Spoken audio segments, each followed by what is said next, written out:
I think we're living through a period of human history that in 100 years' time is going to be looked back on as the most singularly important evolution in human communications. The choice is not, are we affected by it or not?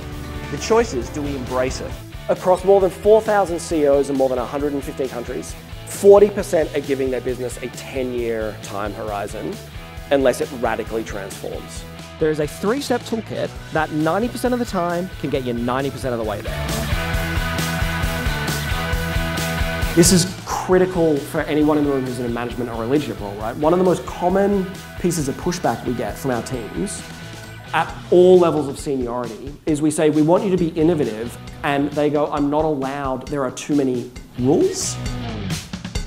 If there is anyone in this room who thinks that rapid, seismic, and profound change is not possible, that it is beyond the purview of you and your organization, that change is what other people do, I'm here to tell you that is fundamentally not true. This is not just, I was going to say this is not a rant. This is clearly and self-evidently a rant. You've got to understand the slippery scale of truthiness, right? You've got truth, then you've got positioning, then you've got spin, then you've got lies. Truth fundamentally affects outcomes. We can't PR our way out of problems we behaved ourselves into. In his first week on the job, he said, ladies and gentlemen, we at Dot have a problem. And our problem is, our pizza tastes like shit.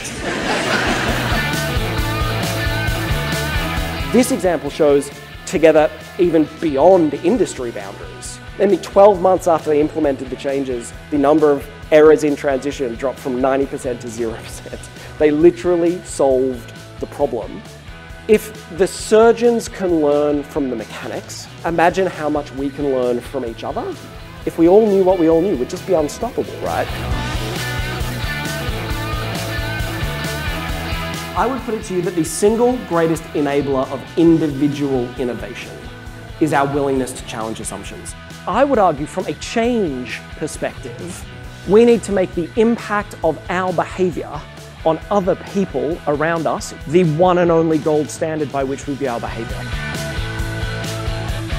John Shah once said, the future is not a place we're going, the future is a place we are creating. It tells us the single most important thing that I've learned in 15 years of running large-scale change programs with everything from 5-year-olds to the largest organizations in the world. It tells us that organizations don't change, people do.